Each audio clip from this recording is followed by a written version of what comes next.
అసలు ఈ content creators అందరూ ఒక కొలంబస్సీ తయారీ వాడిని మాత్రం ఎందుకు తిడుతున్నారో నాకసలు తెలియట్లేదు.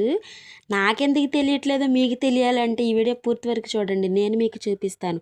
కామవరపుకోట వీరభద్రస్వామి వారి కళ్యాణ మహోత్సవానికైతే నేను లాస్ట్ రోజున విజిట్ చేశాను. అక్కడ ఎంట్రన్స్ నుంచి కొట్లు. ఎందుకు లాభం? వాళ్ళని బేరాలు అడిగితే డబ్బులైతే వద్దులే కానీ మీ ఆస్తి పత్రాలుంటే చాలన్నారు. మనం ఊరుకుంటామా? అక్కడ నుండి నోరు మూసుకుని మరి ఎదరికి వెళ్ళిపోయాం. ఎందుకని వెళ్ళిపోయావక్క అని అడిగితే ఏం చెప్పను. నా ఆస్తే నా భర్త రెక్కల కష్టం.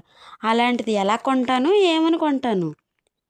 అందుకని అలా ఎదురుకు నడవగా నాకిష్టమైన కాదులే కష్టమైనా సరే ఈ జెయింట్ వీల్ ఎక్కాల్సి వచ్చింది.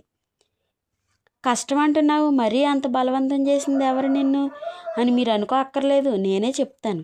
నా చిన్నప్పుడు నా ఫ్రెండ్స్ ఏదైనా తిరణాలకి వెళ్తే వాళ్ళు ఎక్కారో లేదో తెలియదు కానీ నేను అది ఎక్కాను, ఇది ఎక్కాను, ఈ ట్రైన్ ఎక్కాను, బాతుబొమ్మలు ఎక్కానని చదవడం మానేసి మరి సోది కబుర్లు వేసేవారు. వాళ్ళే కాదనుకో, నేను కూడా అలాగే చెప్పేదాన్ని. అది వేరే విషయంలే. అప్పుడు నుండి నాకు కష్టమైనా సరే ఈ జెయింట్ వీల్ అలవాటు చేసుకున్నాను. ఇప్పుడు అలవాటు అయిపోయింది. నాతో పాటు మా తోడేళ్ళకి కూడా అలవాటు చేశాను. అది ఈ జెయింట్ వీల్ స్టోరీ. మరి ఇది ఎంతలా తిప్పుతుందే, దీన్ని ఎవరు తిట్టిన వారే లేరా ఈ సమాజంలో? దీనికి కనిపెట్టిన వాడు అన్నవారే లేరా ఈ ప్రపంచంలో?